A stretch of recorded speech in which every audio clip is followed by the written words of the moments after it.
மீனராசி அன்பர்களுக்கும் நேயர்களுக்கும் ஆனந்த வணக்கங்கள். பொதுவாக இந்த மீன ராசியை எடுத்துக்கணும் அப்படின்னாலே மீனத்தில் என்ன இருக்குது? 2 குருமார்கள், ஒரு நீதிமான் உடைய ராசி எது அப்படின்னா மீனம்தான்.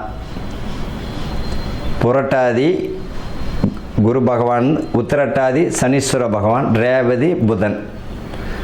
அப்போ 2 குருமார்களும் ஒரு நீதிமான் உடையது. இப்போ நடக்கக்கூடியதை பயப்பட வேண்டாம்ப்பா. 7 சனி, பாத சனி அதெல்லாம் பயப்படலாம் வேண்டாம். ஜென்ம சனிலாம் பயப்படாதீங்க, அந்த கான்செப்டே விட்டுருங்க.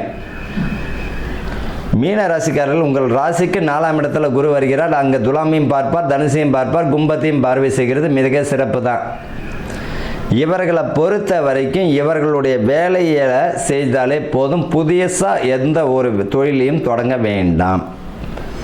புதுசாக ஒரு தொழிலை தொடங்குறீங்கன்னா கற்றுக்குவோங்க அந்த தொழிலை பற்றி.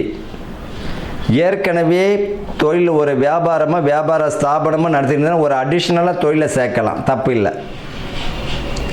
இவர்களை பொறுத்த வரைக்கும் பணம் விஷயங்களில் மிக கவனம். இப்போ வருமானம் மீனராசிக்காரர்களுக்கு வருது அப்படின்னா நகையாவோ அல்லது பார்த்திங்கன்னா மண்மனையாவோ சொத்தாவோ வாங்கிக்கிறது நல்லது. அதுவும் யார் பேர்லன்னா மனைவி பேரில், பிள்ளைகள் பேரில், பெற்றவங்க பேரில் வாங்கிறது நல்லது. உங்கள் பேரில் வேண்டாம்.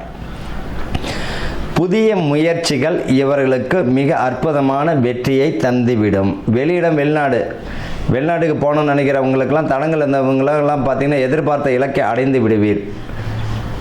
கலை சம்பந்தப்பட்டது, ஊடக சம்பந்தப்பட்டது, நடிப்பு, நாடகம் இந்த மாதிரிலாம் சம்பந்தப்பட்டவர்களுக்கு நல்ல ஒரு வருமானத்தை தந்துடும். அதை பயன்படுத்திக்கணும். புதிய நண்பர்களுடைய ஃபேஸ்புக், இன்ஸ்டாகிராம், புதிய நட்பு வட்டாரமோ நண்பர்களை நீங்கள் இருந்து கவனமாக இருக்கணும். பணம் பரிவர்த்தனை மிக கவனம் தேவை. பணம் விஷயத்தில் கவனம் தேவை. ஆன்லைன் பிஸ்னஸில் கவனமாக இருக்கணும். தேவையில்லாத விஷயங்களை தலையிட வேண்டாம். உடல் உபாதைகள் தருவதற்கு வாய்ப்புகள் உண்டு. யாருக்கு அப்படின்னா இந்த 50 இயர்ஸ் அபவ். ஆரோக்கியத்தில் ரொம்ப கவனமாக இருக்கணும். தேவையில்லாத பழக்க வழக்கம் இருந்தால் விட்டுட்டு போயிடுறது நல்லது. வயிறு, முதுகு, முட்டி சம்பந்தப்பட்டது, பாத சம்பந்தப்பட்ட பிரச்சனை வருவதற்கு வாய்ப்புகள் உண்டு. அதில் கவனமாக இருக்கணும். இவர்களை பொறுத்த வரைக்கும் உணவு விஷயத்தில் மிக கவனம் தேவை. இயற்கையான உணவும் சரி, ஆரோக்கியமான உணவை எடுத்துக்கிட்டாலே போதும். பாதி ஆயில கண்டத்திலேருந்து தப்பிச்சிடலாம். வண்டி வாகனங்களில் போகும்போது ரொம்ப நிதானமாக இருக்கிறது நல்லது. தேவையில்லாத வேகம் வேண்டக்கூடாது. இந்த காலகட்டத்தில் பொறுத்த வரைக்கும் மனக்குழப்பங்கள் வந்து போவதற்கு வாய்ப்புகள் உண்டு. இந்த அக்டோபர் மாதம் பெண் பிள்ளைகளுக்கும் சரி, ஆண்களுக்கும் சரி கவனமாக இருக்கணும். உங்கள் குடும்பத்தை பாருங்கள், படிப்பில் கவனத்தை செலுத்துங்க. இவர்களை பொறுத்த வரைக்கும் புதிய முயற்சிகளை தொழிலை கற்றுக்கிறவங்களுக்கு நல்ல ஒரு வெற்றியை தருவதற்கு வாய்ப்புகள் உண்டு. இவர்களை பொறுத்த வரைக்கும் பார்த்திங்கன்னா கண்ணு தெரியல, காது கேட்கல, வாய் ஊமை, இதாங்க பரிகாரம். ரோட்டில் ஒருத்தர் அடிச்சுட்டு போகிறாருன்னா திருப்பிலாம் அடிக்க வேண்டாம், வாங்கிட்டு போங்க. அவரே மன்னிப்பு கேட்கக்கூடிய சூழ்நிலை தந்துடும்.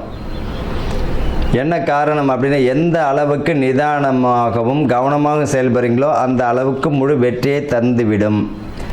தேவையில்லாத விஷயங்கள் வேண்டாம். தேவையில்லாத பழக்க வழக்கம் வேண்டாம். கவனச்சிதறல்கள் வேண்டாம். வண்டி வாகனங்களில் போகும்போது நிதானம் வேண்டும்.